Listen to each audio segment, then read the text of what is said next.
Bolt Report. Well, good evening and welcome to the Bolt Report. I'm James MacPherson. Here's what's coming up tonight. The ABC finally apologises to Gina Rinehart, but is it enough? Another Labor minister has been spending up big with your money. I'll tell you who in a moment. And over in the UK, migrants are being given pamphlets explaining how to safely cross the English Channel. Patrick Christie's will join me from London a little later. But first, I've got a question for you. How long do you think it would take, the average person to realise that broadcasting a segment about sodomising Gina Rinehart with a stick is probably beyond the pale? I mean, would the average person need time to think about it? Would you need a moment to weigh it up, 5 minutes to consult with a friend? Or would the average person simply watch it and think, you know what, that's grotesque, don't put that on television?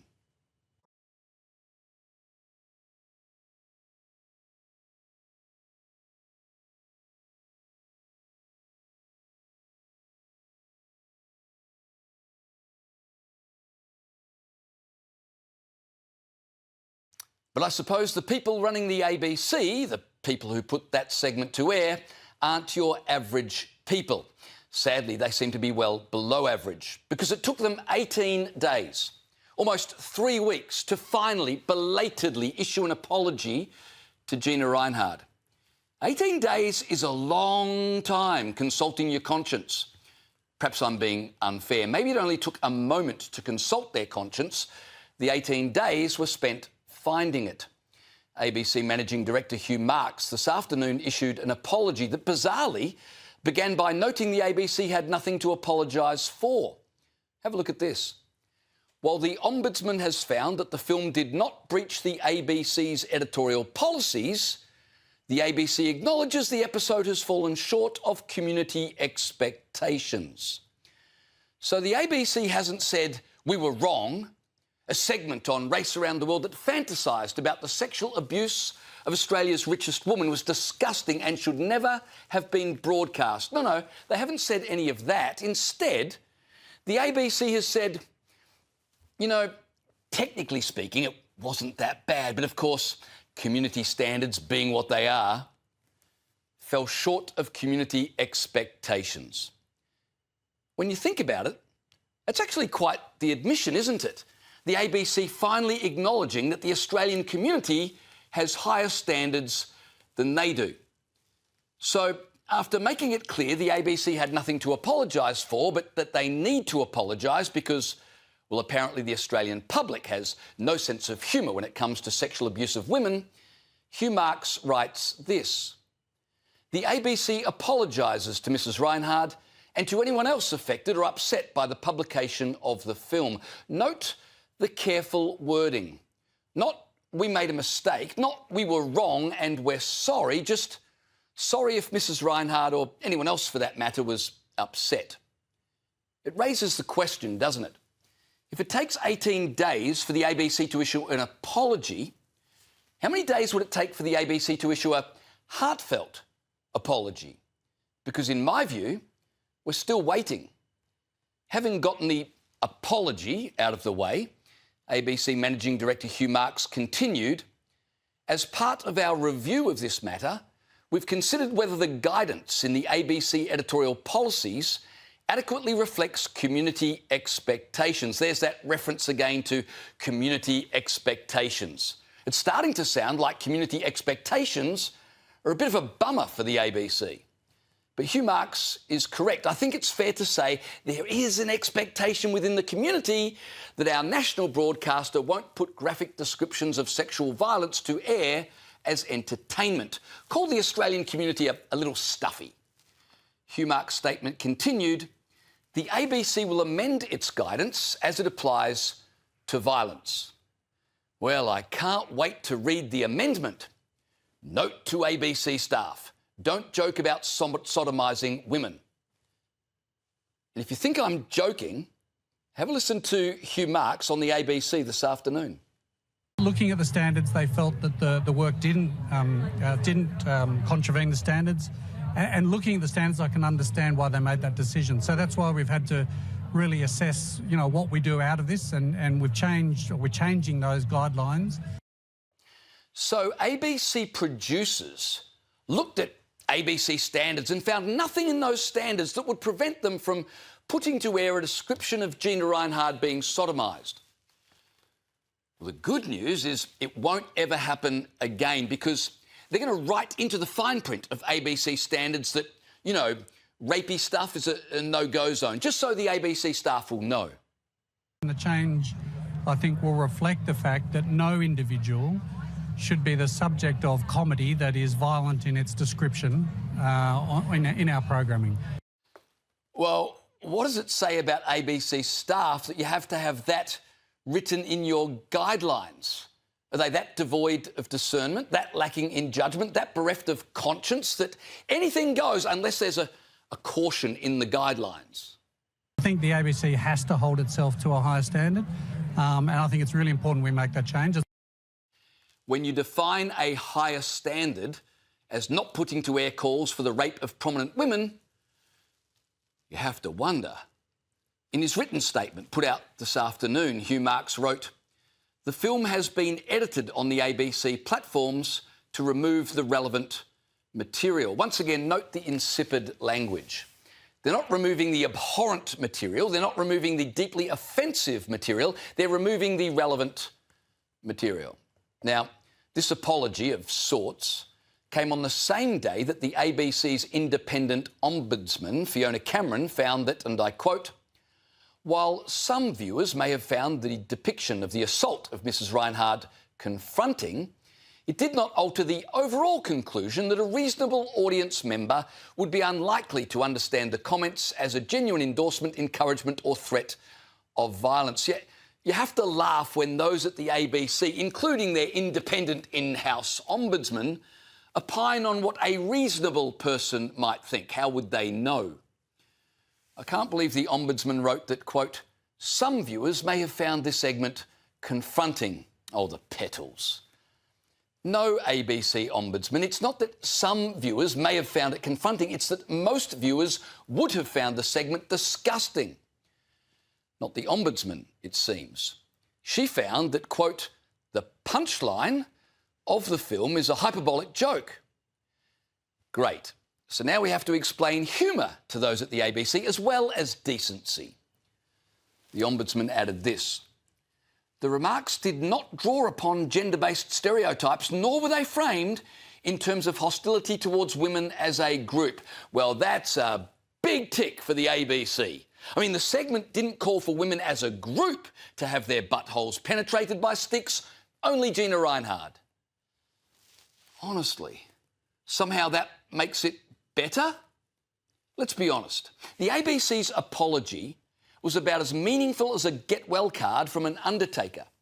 It had far more to do with minimising any potential lawsuit than with genuine contrition. That's your ABC, which is really their ABC.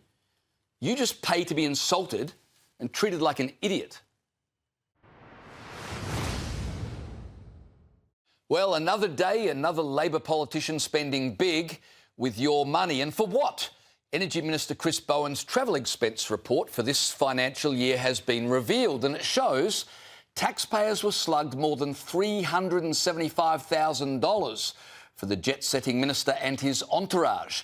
As the Daily Telegraph has reported, that's an average of $7,500 a day on international travel across a total of 46 days abroad. And boy, is our Energy Minister living large, again, with your money.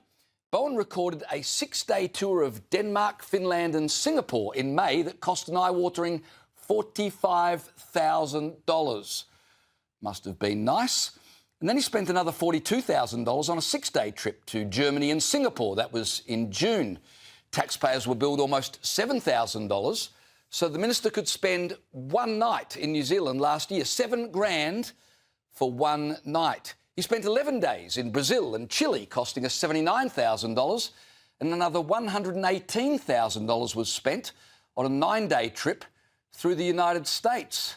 I tell you what, fighting climate change is taxing work. And let me tell you, the list goes on and on. The only thing travelling faster than Chris Bowen is inflation. So what value are Australian voters getting from their expensive, gas-guzzling energy minister? Well, yesterday he delivered a speech to the National Press Club, beginning, of course, with the important things. Thank you for joining me on the lands of the Ngambri and Ngunnawal people, whose elders I acknowledge and celebrate. Having gotten that out of the way, he used the speech to insist that he is personally committed to Australia reaching that target of 82% renewable energy by 2030, although he didn't seem all that confident. Will you get to 82%? Oh, I think we can. I think we can. You know, Rather than will? Well, I think we can. And whether we will or not depends on whether we keep our foot on the accelerator. I did smile when he said the key to reducing our emissions was to keep our foot on the accelerator. But as you heard, he didn't seem too confident the government will reach its renewable goals. So, I don't know, maybe he needs to spend a bit more time at a resort overseas on the taxpayer dime figuring it all out. There was some good news, though. He finally acknowledged just how tiny Australia's contribution to global emissions really is. As our opponents like to parrot, we are about 1% of global emissions. And yet, for some reason, he wants us to lead the way for every other country on Earth.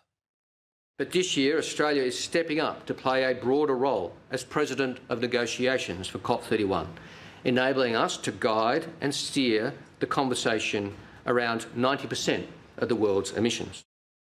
Yeah, sorry, I'm finding it hard to picture Chris Bowen guiding and steering the conversation with Xi Jinping about China lowering its emissions, about 33% of the global total. Clearly, renewables are not Chris Bowen's only fantasy. Speaking of fantasy... Building renewables more into your household in your country improves your energy security. The sun can't be blockaded. The wind can't be sanctioned. It's true, the Iranian regime can't blockade the sun. It does disappear every night, however, and clouds have a way of not cooperating. And no foreign power can sanction the wind, but when the wind stops blowing, well, not even Chris Bowen, with all of his hot air, is able to change that. You don't build a sovereign energy system by making your energy system weather dependent. Energy sovereignty comes from dependable, dispatchable power, not hoping the forecast cooperates. You know what else I noticed about Bowen's address yesterday? He didn't use the phrase net zero, not even once, which is amazing because he certainly wasn't shy about the term when he addressed the press club back in 2024. Committed to net zero. By 2050, the Net Zero Economy Agency, net zero, to meet net zero by 2050. That was 2024. Yesterday, net zero was nowhere to be seen or heard. Joining me now is Shadow Energy Minister Dan Tehan. Dan, thanks for coming on the program. Let me start with this. Why do you think Chris Bowen avoided using the phrase net zero yesterday? Because he can't achieve it. And that's why he didn't mention it. And you'll know that he very briefly touched on offshore wind, and although he wouldn't admit it up front, but basically offshore wind is now not viable. And his green hydrogen superpower dream, he touched on that as well, and that's disappearing. So there's no pathway for it. So what has replaced net zero, and this is a great sleight of hand, is their push for 82% renewables. Now, that's not reaching net zero. That's about trying to change our electricity system. So everything that he's touching is turning to disaster. Yesterday's press club address, we got some honesty about that, not a lot. There was a lot of spruiking, but there were some kernels of honesty. And what we're seeing is he's walking away from net zero by 2050. As you've said, it wasn't mentioned once, yet go back 2 or 3 years, and that was all he was parroting. And the other thing was the interesting title of his address, which was about energy security. Now, as you mentioned in your editorial, what is secure about the wind and the sun? Because everything we get for our wind farms and our solar farms comes from offshore. It's minuscule what is made here in Australia. And we are becoming wholly reliant on importing those materials when we've got oil, gas and coal and uranium in abundance underneath the ground that he doesn't want to touch. So if he's effectively given up on net zero, and I agree with you, I mean, the fact he did not mention it even once is telling. So if we've given up on that and said, well, all right, we're probably not going to get there, did he announce anything that will actually help struggling Australian families to afford their electricity? No, he didn't. As a matter of fact, what he did was announce a scheme, and it's a subsidised scheme. And can I say at the outset, I'd much rather have solar panels on warehouse roofs, on farm shed roofs, rather than taking up prime agriculture land.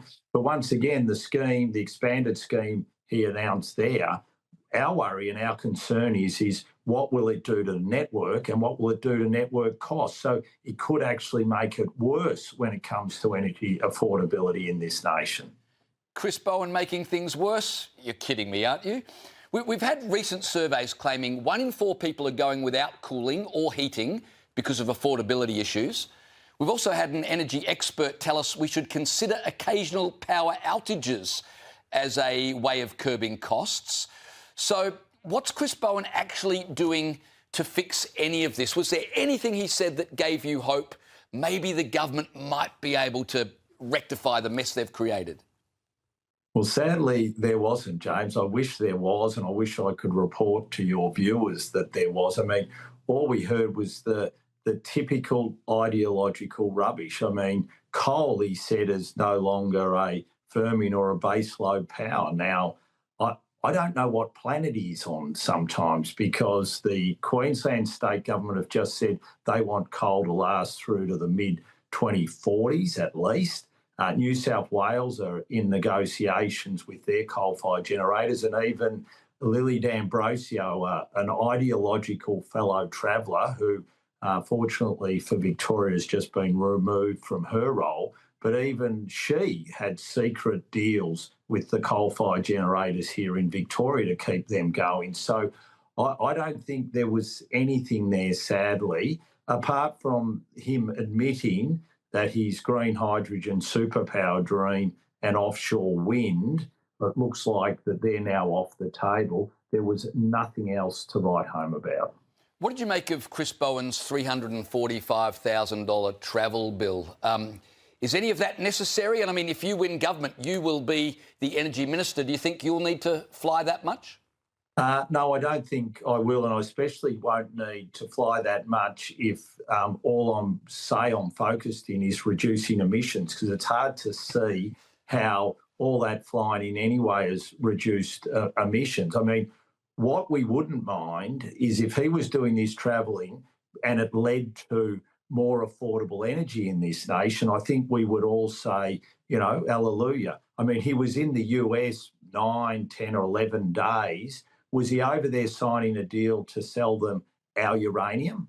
Was he over there signing a deal to look at their nuclear capabilities and see when it comes to small modular reactors, would that technology now be applicable to us here in Australia? Did he meet with Chris Wright, the US Energy Secretary? I don't think he did any of those things. You know, when he goes to Japan and South Korea, is he talking about our coal, our gas exports? You know, when it's with India, they want our uranium. What can we do to be making sure we're giving them more of our uranium? That's the sort of thing which makes us a rich economy, and that's the sort of thing which could put downward pressure on energy prices here in Australia, because we could be pursuing energy abundance. Yet all he's doing is going around and lecturing the rest of the world about how they should be reducing their emissions while he's making Australians poorer. Yeah, really great point. Hey, before I let you go, I wanted to get a quick comment from you on Tony Burke's no-show at the National Press Club. The Immigration Minister cancelled a planned speech because apparently the Labor Cabinet has not yet been able to agree on the finer points of its immigration policy. One Nation leader Pauline Hanson was asked about this morning. Have a listen. Why bring in so many people that don't fit the needs that we want in Australia? We don't need any more Uber drivers, nail technicians, dog walkers. These people, gone. Stop all that. So I don't care what people think, whether, you know, it's going to affect their businesses. They're not going to sell that many products, or the universities, because they won't have the number of foreign students coming in here. I don't care. Are you living rent-free in Tony Burke's head right now? I think I am. They're scared to do anything because the support that One Nation is getting. What do you say about that, Dan Tehan? Well, what I'd say is Chris Bowen has provided us with a lot of entertainment. $4 million on a 5-star resort in Fiji, and for all these bureaucrats and world leaders, and then we work out that none of the presidents or prime ministers are going to turn up. I thought that was quite astonishing. But for Tony Burke now, the embarrassment of having a locked-in press club address and to have to pull it, that is highly, highly embarrassing. And what a joke. I mean, how you can lock something like that in, which he's done weeks, if not months beforehand, and then have to pull out. I mean, I've been in politics now for 16 years. I've never seen anything like this. And for Tony Burke, this is a major, major embarrassment. And it does show, and we've been saying this all along, and when I was Shadow Immigration Minister in our first term in opposition, highlighting that they could not get net overseas migration down. It just goes to show they're still hapless and clueless when it comes to it, because he now has been so embarrassed at their foes he can't even stick to an appointment at the National Press Club. It is beyond a joke. What do you think about Pauline Hanson taking credit for his no-show? Well, I think there's been a lot of people who have been pointing out to the government over a period of time since they came into office that they aren't reaching their net overseas migration target, and they haven't been doing so, and they've been overshooting by a large, large amount. And if you go back, I think you can look 4 years ago that we started to highlight this, and the government still haven't been able to fix it. Now we've tied it to housing, and I think we've got a very, very good policy to bring it down and bring it down to sustainable levels. And I can understand why others are also saying that what the government is doing here, they are completely and utterly failing on. Dan Tehan, I appreciate you joining me tonight. Thanks so much. Pleasure, James. Well, stick around. Coming up after the break, Labor establishes the first parliamentary committee into Australia's preparedness for war since World War II. And the Ukrainian vegetable seller, lucky to be alive after being chased by a Russian drone. He speaks out. That's next.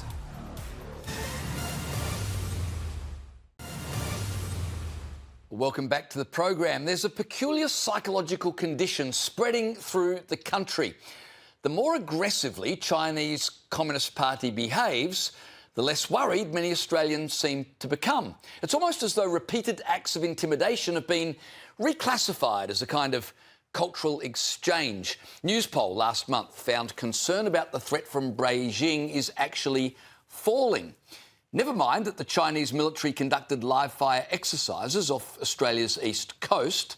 Never mind that Chinese spy ships have been methodically mapping our coastline. And never mind the test of nuclear-capable missiles in our region. Apparently, none of that is enough to convince a sizable chunk of Australians that the Chinese Communist Party isn't just a charming tourism campaign featuring pandas, dumplings and suspiciously inexpensive electric cars. According to the poll, 31% of Australians don't believe China poses any threat whatsoever. Another 9% aren't sure, and the rest, well, they don't vote Greens, which is kind of worrying. Nothing says strategic awareness quite like watching your neighbour sharpening an axe and concluding he's probably just really into woodwork. So it's something of a relief then that a bipartisan parliamentary committee has finally been established to examine Australia's preparedness for war. The committee will investigate how businesses and the broader community could support national defence and keep essential goods and services operating should conflict ever arrive on our doorstep. A sensible exercise, because hoping Beijing doesn't mean what it says isn't really a credible defence policy. The establishment of this committee to investigate our war readiness comes as Taiwan kicks off its annual military drill as it prepares for a war with China. Joining me now is News24 defence analyst Peter Jennings. Peter, how important is the work of this committee, and what hope do you have the committee will produce anything meaningful? Well, good evening, James. I hope that it will produce meaningful work. It has the potential to do so because the committee has no Greens on it, no Green Party members, and it's been deliberately designed that way. So let's hope no grandstanding because they are dealing with one of the most serious imaginable issues. And just to reflect on your opening remarks, you know, the government, when it was first elected in 22, asked Sir Angus Houston and Stephen Smith to advise them on issues to do with the readiness of the Australian population for conflict. They got that advice, and then Richard Marles lost his nerve.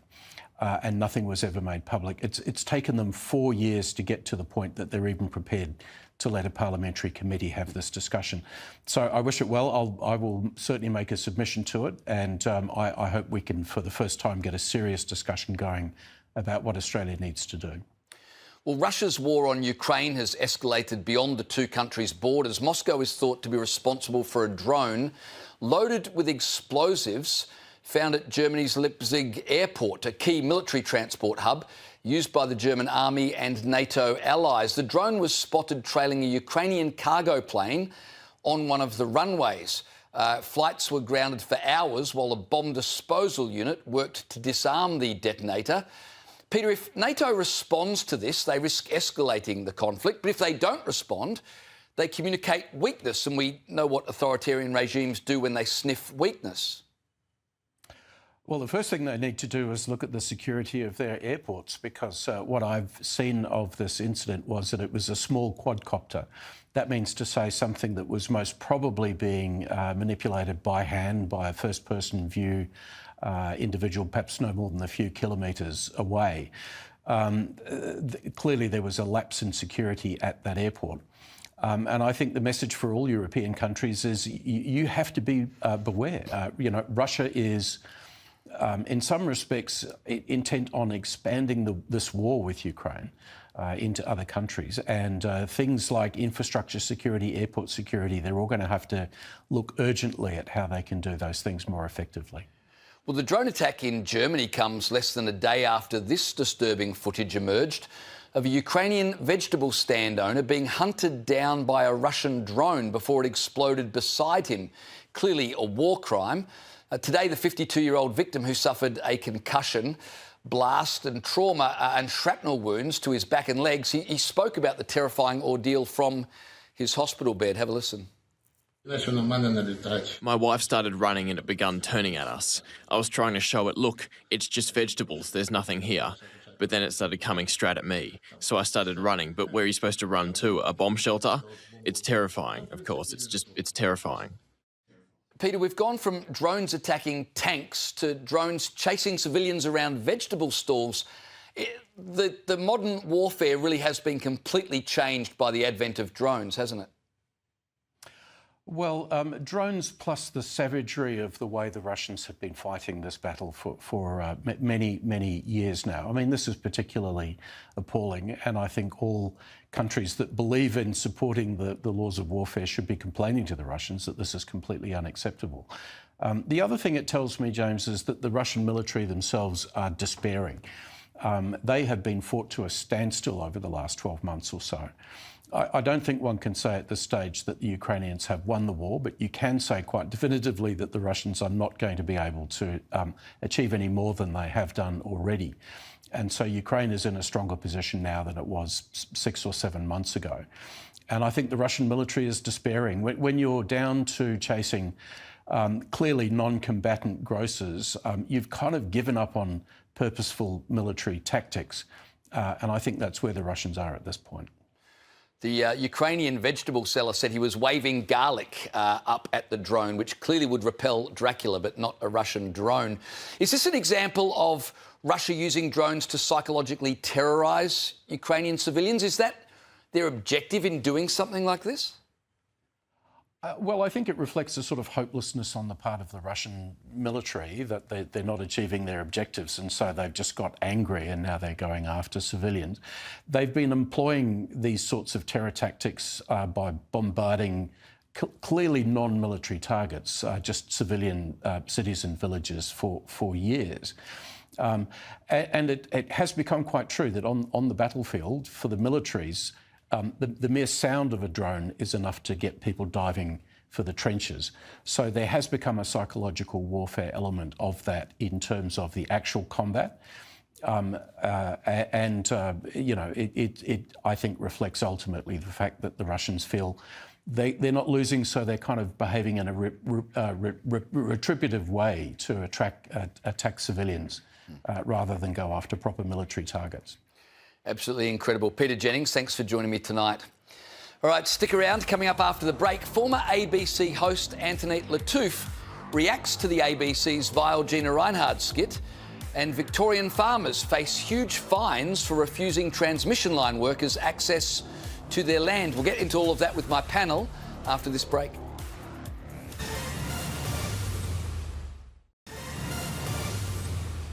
Well, as I said at the top of the show, the ABC has apologised, kind of, for that vile video describing sexual violence against Gina Reinhard. Meanwhile, former ABC host Antoinette Lattouf is upset that no one has rallied in solidarity behind Kate McGuinness, the woman who made the film. Take a look. I haven't seen, I did have a cursory look around, is like solidarity from other comedians or filmmakers. Yeah, for Kate, who'd be feeling, I don't know. You can imagine all of these players. I know, suddenly like you the and health minister has watched your film or evidently probably hasn't, but knows who you are. Yeah, or maybe Kate was a massive Dawn Fraser fan and this is heartbreaking for her. Who knows? All I know is that I haven't seen solidarity. Have you? It's amazing to see such delusion delivered with such confidence. Perhaps there's been no solidarity from other comedians because, well, Kate McGuinness's film wasn't funny. That's just my guess. But no, Lattouf's co-host, Jan Fran, thinks she knows the reason comedians haven't rushed to the defence of a woman making jokes about raping another woman with a stick. You know how tight comedy spots are on the ABC. You don't want to be the comedian that's like really lippy in case a role comes up and you might want to take it. Controversial. The evidence would suggest comedy spots aren't that tight on the ABC. It's just the comedy that's missing. Joining me now is News24 host Caleb Bond and PR Council's Christy McSweeney, who's worked with coalition prime ministers and premiers. Welcome to you both. Caleb, are you surprised that other comedians haven't rushed to stand beside Kate McGuinness in a show of solidarity? No. Why would you? I mean, for goodness sake, there's solidarity with your mates and your colleagues, and then there's just rank stupidity. I mean, at some point you've got to be able to admit that even people that you work with, or perhaps even people that you admire, can do the wrong thing. And this skit, quote unquote, which it was not, it was just vile garbage, was not funny in any way, as you noted. The ABC took too long to apologise for it. Why would anyone else want to hitch themselves to this wagon? I mean, you'd have to be supremely stupid to say, yes, actually, I'm one of the only people in the country who thinks that this was a great thing to put to air, particularly when the woman herself gave a sort of half-hearted apology for it last week. You'd have to be stark raving mad. Well, you would be, Caleb, and we're talking about the ABC. Christy, you're a PR genius. What did you make of the ABC's apology? How did you find the presentation of it and the wording? Well, they left it a while, didn't they, James? They did. And I think that Mrs. Reinhart was well within her rights to ask for an apology, well within her rights to ask it to be taken off digital platforms. And as for this young girl being labelled a comedian of some note, she isn't. She's a visual artist. And in her defence, she's actually a great visual artist. She did a wonderful exhibition in Sydney recently, long walks down Parramatta Road, which was fantastic photography of old milk bars and things, the goings-on around Parramatta Road. That's art. What she has punted up here on the ABC is nothing but a vile political rant that you could have actually put on at home in your lounge room with a bit of help from the props department at the new theatre in Newtown. You didn't have to win a competition to beat out hundreds, possibly thousands of other young talent to get the taxpayer to send you all the way to Scotland to punt up with this. Spare a thought for all those other young artists who didn't get their shot on the ABC for this. Fair call. Well, while all this is going on, the ABC's head of investigations and current affairs, Jo Pacini, she's leaving the public broadcaster. This follows allegations relating to content produced by sacked Four Corners reporter Mahmoud Fazal, a former underworld figure. Earlier this week, it was revealed Fazal allegedly hired a friend to pretend to be a drug dealer for reports on the ABC programs Four Corners and Background Briefing. This friend. I realised that working in the corporate world and cocaine really works well together. I just see dollars, dollars, dollars. That friend has now admitted she isn't a drug dealer, claiming she was just paid to pretend. Played a role that they needed. You know, when like people need roles played in certain docos and that, and there's people who look the part that can fill it. Yeah, that's what was happening. I earned a nice paycheck off that, a very nice one. So yeah, those things aren't always accurate and as real as you think they are. Caleb, is the ABC redeemable at all? That's a big question, James. I will note that this woman then told, having put that thing on social media saying that she got a fat paycheck for that appearance on Four Corners, she then told Media Watch when they followed her up that, in fact, she hadn't been paid for it. So it gets even murkier. Who knows what to believe in all of this? But this is, of course, the problem. I mean, how did the ABC and superiors at Four Corners, and of course the head of investigations has now gone, presumably because of all of this, how did no one think that when they employed Mahmoud Fazal, a former sergeant-at-arms for the Mongols bikie gang, that there might be a problem? Like, if there was anyone who might have an issue with integrity, I would have thought it would be a person who had been a sergeant-at-arms in a bikie gang. And I know it rubbed a lot of people within the ABC the wrong way when Four Corners, prior to all of this happening, where they pulled the 3 episodes down over these concerns over veracity. Four Corners had previously put out a statement saying that, you know, the whole team stands behind Fazal's reporting. And there were people in that team who did not stand behind his reporting. I mean, for an organisation as large as the ABC to not see potential problems here, I think goes to your point. Are they redeemable? In large part, I would say not. I wonder if Hugh Marks will update ABC guidelines. Do not employ former bikie officials. Christy, you're old enough to remember when the ABC was a treasured institution. Where did it all go so wrong? James, don't tell people that. Well, I couldn't say it about Caleb, so you were the only option. I want people to think I didn't grow up watching TV and I'm a TikTok person. But sadly, no, I did grow up in regional Australia in the 1980s and we had 2 channels. One largely played football and the other one was the ABC. And really, it is still a trusted institution, particularly in regional Australia. But some of these goings-ons in their city newsrooms that are coming to light, that we're seeing, and some of the decision-making, that is not on. And I think a lot of people who still trust the ABC out there in regional Australia, because I will defend it out there, it does do a good job, emergency services and local news and so forth, would be horrified if they tuned in to ABC Sydney or ABC Melbourne sometimes. But I'm with you, Caleb. There are a lot of people in the ABC who didn't agree with this, who question this, who still say, look, we are a trusted public institution and what is going on here from their own people? So you've got to ask some questions about that too. All right, very quickly, a new poll shows 52% of Australians can't name our Governor-General. So let me start with you, Caleb. Can you name Sam Mostyn? Sam Mostyn? How hard was that? You know, I got to say, I'm not terribly surprised by this. I would have thought a 48% recognition for the Governor-General is probably actually pretty good. You know, maybe Anthony Albanese would get slightly more recognition than that, but I think she's probably actually doing all right, to be honest. Christy, does it matter that the majority of Australians don't know who our Governor-General is? Is that a problem? oh, look, I think Australians don't really pay attention to who the Governor-General is. I think that says a lot about, you know, why we need a civics education in Australia. People have such little understanding of their own political system and their own constitution here in this country, say, compared to the United States.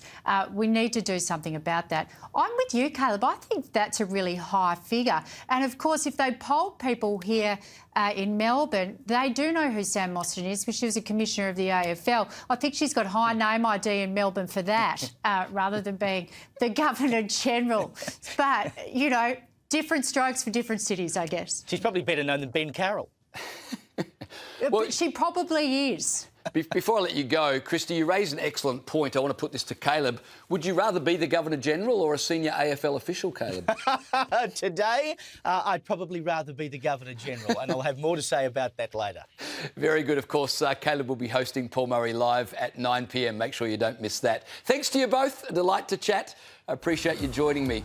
All right, we're going to go to a break. When we come back, Cambridge University's youngest ever black professor is forced to resign after being caught making false claims about his academic record. And leaflets teaching illegal migrants how to cross the English Channel have been discovered. Patrick Christie's is up next.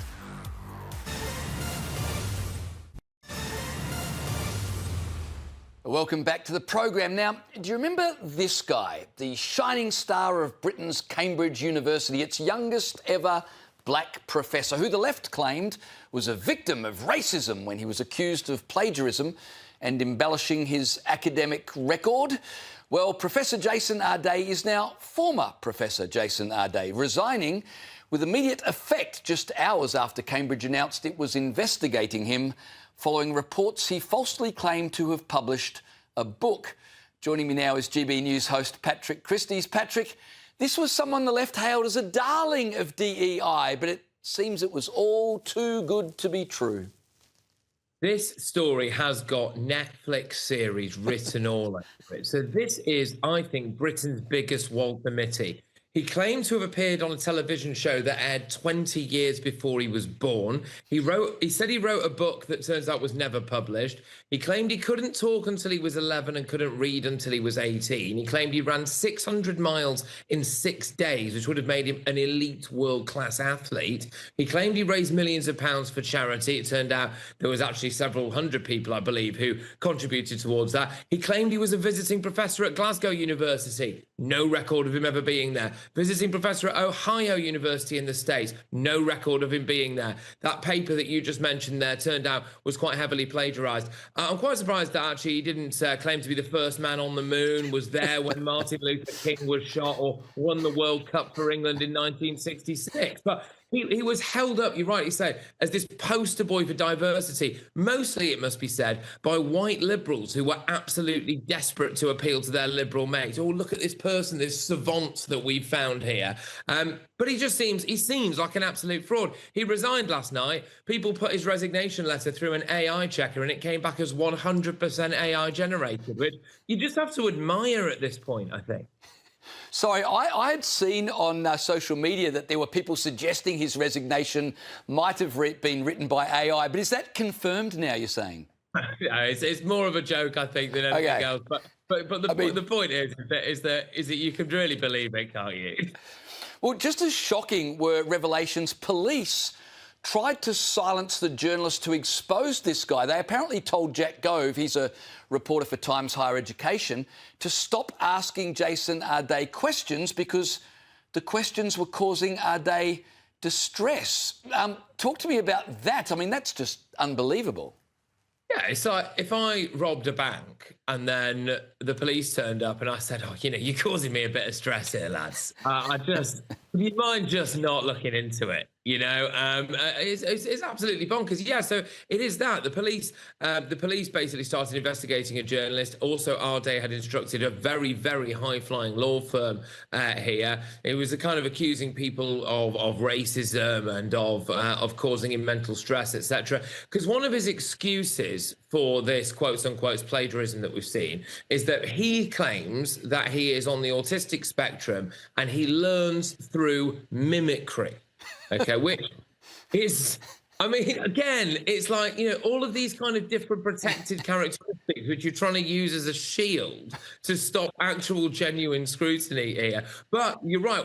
The second Cambridge said, his actual university said, we're investigating you now, he just threw the towel in. He's not admitting that he's actually done anything wrong. He's basically just saying, I can't really take this anymore. You need to leave me and my family alone. So he's still kind of defending himself. But he's got a memoir that's due to be published later this month. So that is going to be a fascinating read, isn't it, to see what's in there. Well, just while we're on the subject of this guy, have a look at this clip from a university lecture he gave where he describes the moment watching Australian television stopped being fun. I love Home and Away and Neighbours. Like a lot, right? A lot. And the worst thing that happened to me with Home and Away and Neighbours was becoming a sociologist. Because when I started watching Home and Away and Neighbours, before I'd just watch it and it was escapism. For 1 hour, I was in Australia on 7 Network. Then you become a sociologist and you start looking at things through a different lens. So part of it is like you think, okay, well, Australia has an indigenous population, First Islanders. How come none of them are present in this utopia that's Summer Bay? Like then you have kind of Ramsay Street and you think, oh my God, there's no people. You start looking at it really, really differently. Now, Patrick, I don't know about you, but what I heard him say is that obsession with race ruins your ability to enjoy things. Yeah, well, quite. I mean, I don't really understand how anyone could be watching Home and Away. I mean, I was very young when I was watching Neighbours, but even at that age, I don't think I was looking at Holly Valance and looking for racial grievance. I was much more focused on other things at the time, I believe. But yeah, I mean, it's ridiculous, really, that you've got this guy here. I've been through hours and hours and hours of his social media clips and YouTube clips, and I'm yet to hear anything particularly profound. There is no logical reason why this guy was elevated to the status that he was, but he is symptomatic of this kind of style of individual, which is all about grievance, seeing division through everything, seeing everything through the lens of race and all of that stuff. And yeah, well, it looks like he's been found out now, doesn't it, really? And so have the people who elevated him to those positions. Their intellect is going to be seriously questioned now. It should be a wake-up call to everyone, I think. We've only got about a minute left, so unfortunately we're not going to get to those pamphlets advising migrants how to cross the English Channel. We're having too much fun with Jason Day. So just quickly before we go, Cambridge University, I mean, they must be shockingly embarrassed by all of this. Well, you'd have thought so. Actually, what happened initially was that a load of their professors went into bat for him, signed a petition, said that this was all racism. What's happening here is racism, and now he's thrown the towel in. So I imagine he's got some explaining to do there. But this is, supposedly one of the most respected institutions in the world for academia, and that reputation has taken an absolute pummeling here. And just think about this. There will be people out there who have worked their whole lives, who've got straight A's at school, who've dedicated their lives to academia, who will have been overlooked for jobs at Cambridge, which would have been their dream because of some of these DEI issues that we've seen here. And I wonder how they're feeling, and I wonder how the students are feeling that have got themselves into a lifetime of student debt in order to go and be taught by people like this guy, when it turns out now that the bloke teaching them basically was not who he says he was. Yep. That if I was there, might be wanting my money back. Absolutely. I tell you what, you've got to laugh or you'll cry. Patrick Christie's, always great to catch up. Thanks so much. That's all I've got time for. I'll see you on Sunday for the MacPherson angle, but right now, stick around. Here's Sharry Markson.